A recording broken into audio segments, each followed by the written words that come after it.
स्वामी जी, दूध कौन से जानवर का सबसे अच्छा होता है? बेटी, दूध तो भैंस का ही सर्वोत्तम होता है। फिर तो आपको भैंसशाला चलानी चाहिए स्वामी जी। आप गौशाला चलाते हैं और दूध भैंस का सबसे अच्छा बता रहे हैं। वो इसलिए बेटी, क्योंकि आपने दूध के विषय में पूछा है और दूध भैंस का ही उत्तम होता है। तो फिर गाय का दूध स्वामी जी? बेटी, गाय का दूध दूध नहीं, अमृत होता है। और हमारे लिए गाय जानवर नहीं, हमारी माँ है। वो कैसे स्वामी जी? बेटी, हमारे शास्त्रों में स्पष्ट उल्लेख है, गावो विश्वस्व मातरः, गाय संपूर्ण विश्व की माता है।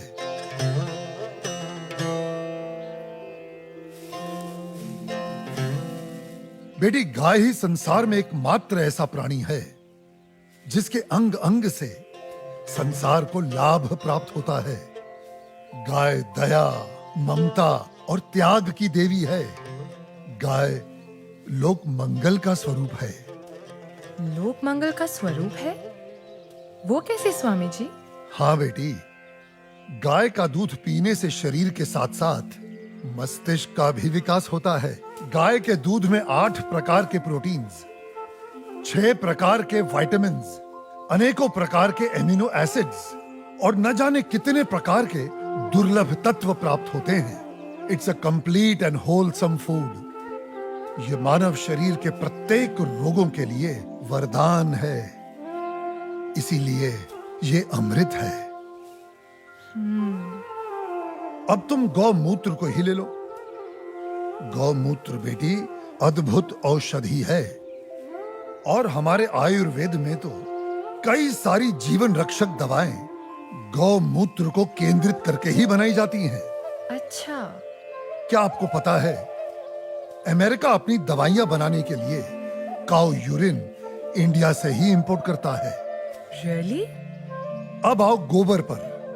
काऊ डंग, जिसका अज्ञानी लोग बहुत मजाक उड़ाते हैं, वही गोबर ईंधन और खाद यानी कोल और मैन्योर का काम करता है।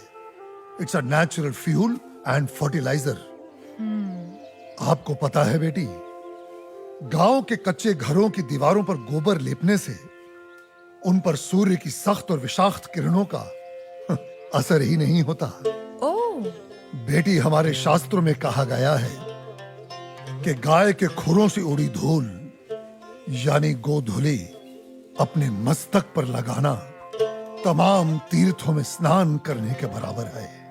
लेकिन स्वामी जी, आपने ये गौशाला खोलकर जो बूढ़ी और दूध ना देने वाली गायों को शेल्टर दिया है, अगर कोई कसाई इन्हीं गायों को काटकर उनका मांस अगर बाजार में बेचता है, उसे तो 30-40 हजार का लाभ हो सकता है। लेकिन आपने तो इन बूढ़ी गायों को शरण देकर उसके पेट पर तो लात मार दी है। उस बेचारे का तो रोजगार छिन गया है स्वामी जी। हम कितने एहसान फरामोश हो गए हैं बेटी। चलो आज एक कैलकुलेशन करते हैं। एक गाय 20 से 25 साल जीती है। वो अपने जीवन काल में 15 साल हर रोज 15 से 20 लीटर दूध देती है। इसका मतलब एक साल में हुए तकरीबन 7,000 लीटर दूध और 15 साल में हुए 1,05,000 लीटर दूध। अब आप अंदाजा लगा लो, 1 लीटर दूध कितने का बिकता है और 1,05,000 लीटर दूध कितने का बिकेगा।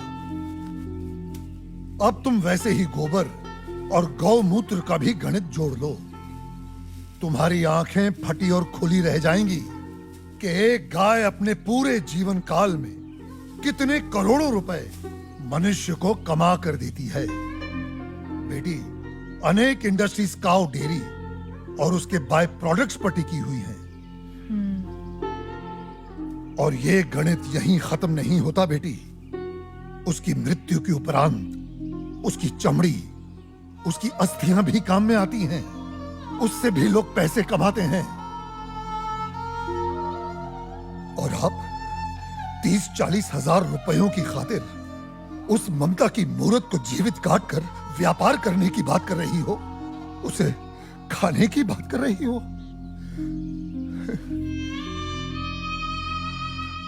और कितना त्याग, कितना उपकार चाहिए एक प्राणी से। जिस मां ने अपने जीवन काल में हमें इतना धन दिया हो, हमारी सेवा की हो, उसके वृद्ध हो जाने पर, उसके बीमार हो जाने पर हम उसका त्याग कर दें, उसे अबैंडन कर दें। धिक्कार है ऐसी सोच को। बेटी अपनी मां के वृद्ध हो जाने पर उसे बेचा नहीं जाता, उसे काटा नहीं जाता, उसकी सेवा की जाती है।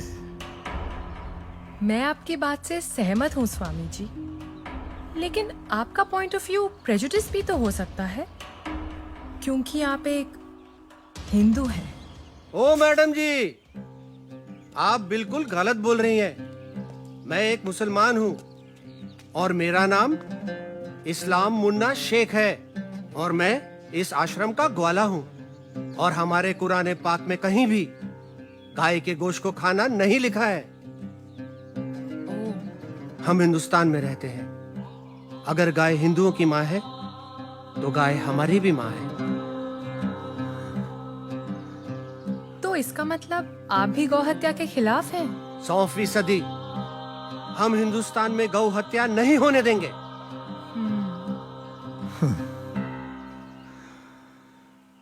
बेटी, जितनी भी बीमार, लाचार और दूध ना देने वाली गाय हैं, जिन्हें हमारे अपने ही हिंदुओं ने अपने निजी स्वार्थ के लिए त्याग दिया है, हम उन सब गायों को अपने यहां शरण देंगे, उनकी सेवा कर उनका ऋण चुकाएंगे। पादरी साहब मुबारक हो। आदिवासियों के 4 गांव, सबसे बात हो गई है। सब धर्म परिवर्तन के लिए तैयार हैं। आप तो ये रखिए, धर्म परिवर्तन के बाद सब में बांट दीजिएगा, सबको खुश करके भेजिएगा। Thank you my dear, God bless you. मगर पादरी साहब, उन आदिवासियों के सारे वोट मुझे ही मिलने चाहिए। श्योर। अपने लाल सलाम को अपना लाल बावटा फहराना चाहिए। Don't you worry mister Shivarao, आप तो बस हमारी मिशनरी को सपोर्ट करते रहिए। आई एश्योर यू, आपको वोटों की कभी कमी नहीं होगी। कोई वोट नहीं पड़ेगा साहब, भूल जाओ राव साहब, भूल जाओ। कोई वोट नहीं पड़ेगा और ना ही कोई धर्म परिवर्तन होने वाला है। हाँ? क्या बकवास कर रहा है? बकवास नहीं करता है साहब, सच बोलता है। एक नया साधु आया है, पूरा दिन सनातन धर्म का प्रचार करता है, भंडारा लगाता है और ये आदिवासी बैठ के उसका बात सुनते। ये पत्रकार लोग खूब इंटरव्यू कर रहे हैं उसका। और भाई, उसका कन्विंसिंग पावर इतना जबरदस्त है कि कोई भी दूसरा धर्म घंटा अपनाएगा। ये तो कुछ नहीं साहब, अपना मांस का धंधा चौपट होने वाला है। वो सारी बूढ़ी और बीमार गायों को शरण देता है। वो स्वामी गो हत्या के सख्त खिलाफ है।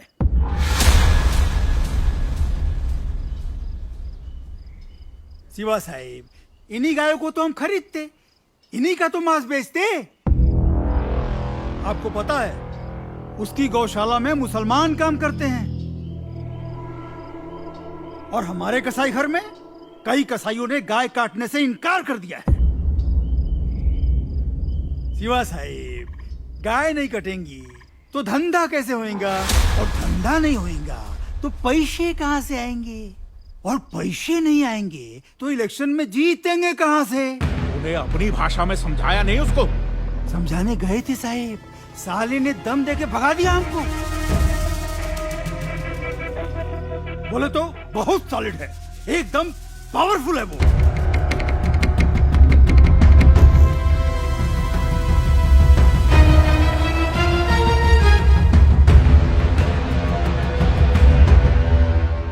स्वामी जी, आप तो सेक्युलर हैं, लेकिन आपके हिंदू धर्म में ये जो कास्ट सिस्टम है, जात पात, भेदभाव, ऊंच नीच, इसके बारे में आपको क्या कहना है?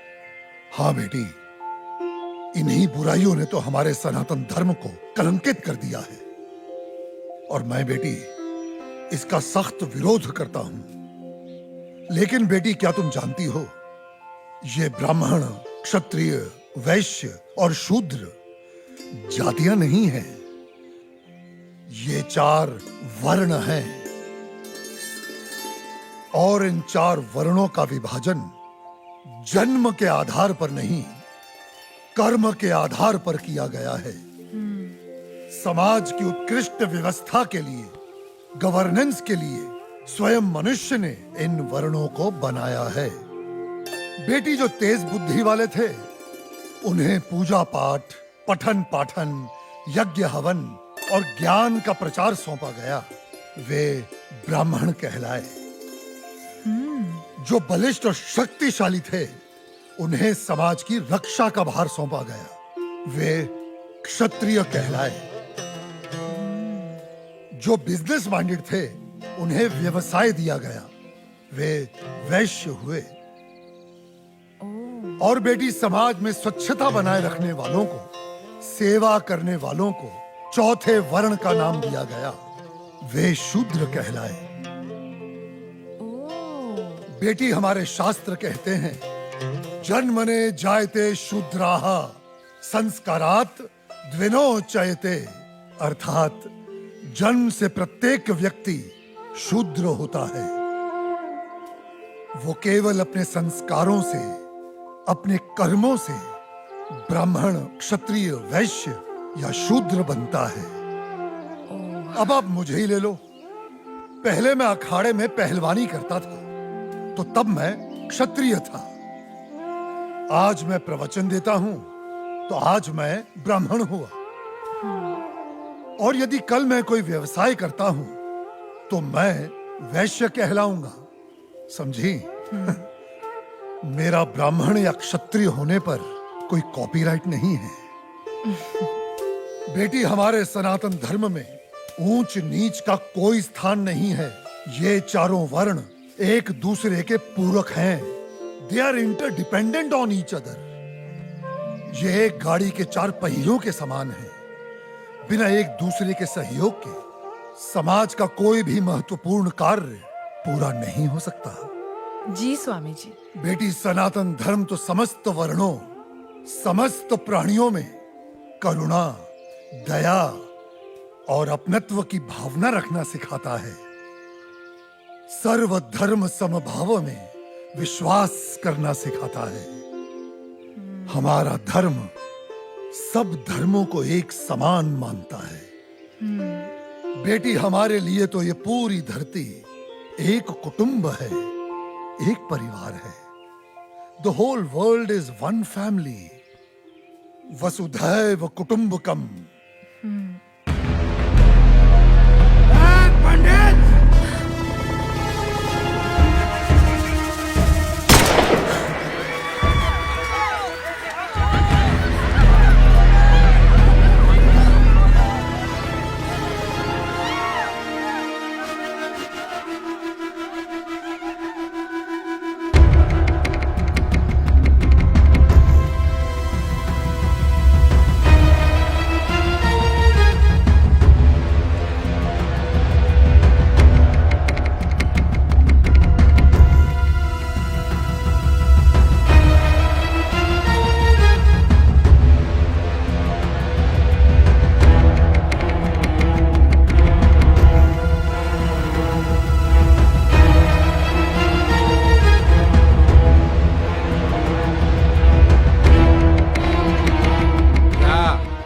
क्या रहा है यहाँ पर? हाँ, चल क्या रहा है यहाँ पर? तुम लोग यहाँ धर्म परिवर्तन करा रहे हो। मैं केवल धर्म का अर्थ समझा रहा था, सत्य का मार्ग बता रहा था। हाँ, रहने दे, साफ पता चल रही है तुम्हारी मंशा। ये जो तुम गौशाला खोलकर, ये रोज रोज के मुफ्त के भंडारे लगाकर इन गरीब आदिवासियों को बरगला रहे हो, घर वापसी की मुहिम चला रहे हो। लाल बौटे के ठेकेदार, गलत। यहाँ पे कोई घर वापसी नहीं हो रही है, कोई धर्म परिवर्तन नहीं हो रहा है। मैं खुद एक मुसलमान हूँ और इस आश्रम में नमाज अदा करता हूँ। स्वामी जी ने आज तक मुझे कभी नहीं रोका है।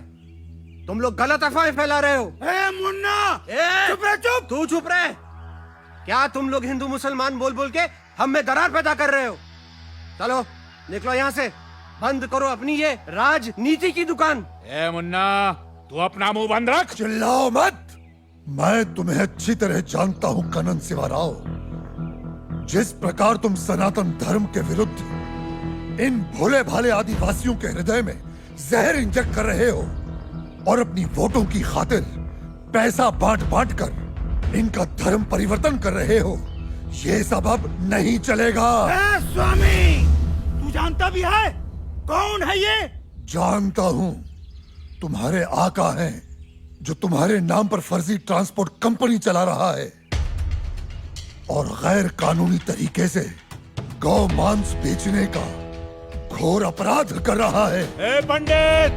कनन शिवाराव, गाय हमारी माँ है। हम उसकी पूजा करते हैं, उसकी सेवा करते हैं और कोई उसे काटे हम कतई बर्दाश्त नहीं करेंगे। हम तुम्हारा ये गोरख धंधा बंद करवा के रहेंगे। ए, तू हमारा धंधा बंद करवाएगा? हाँ?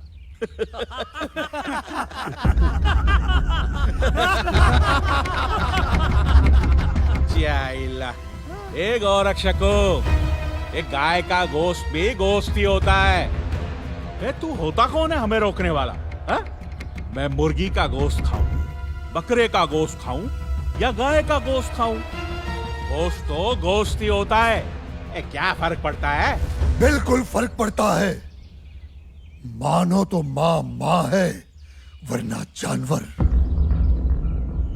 कनन शिवाराव, माँ, बहन, बेटी और पत्नी सभी स्त्री जात होती हैं, लेकिन सभी के साथ एक जैसा संबंध नहीं बनाया जा सकता।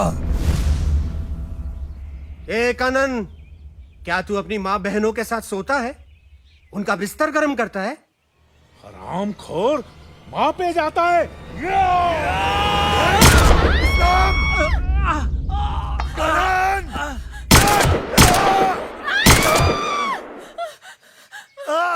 ये हमारे दलित भाइयों को भड़का रहे हैं, उनका धर्म परिवर्तन करा रहे हैं।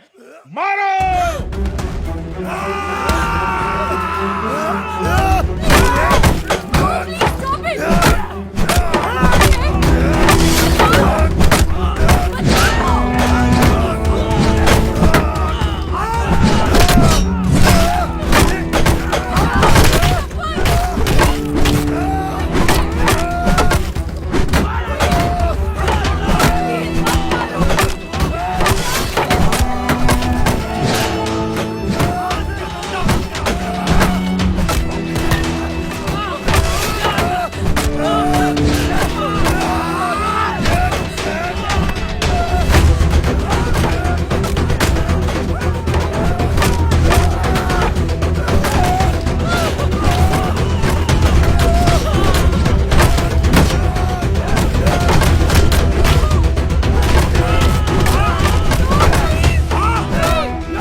ब्राह्मण को कमजोर मत समझ। ब्राह्मण दीनहीन तो सुदामा, त्याग में दधीचि और प्रतिशोध में चाणक्य और दंभ में रावण और रुद्र हुआ तो परशुराम।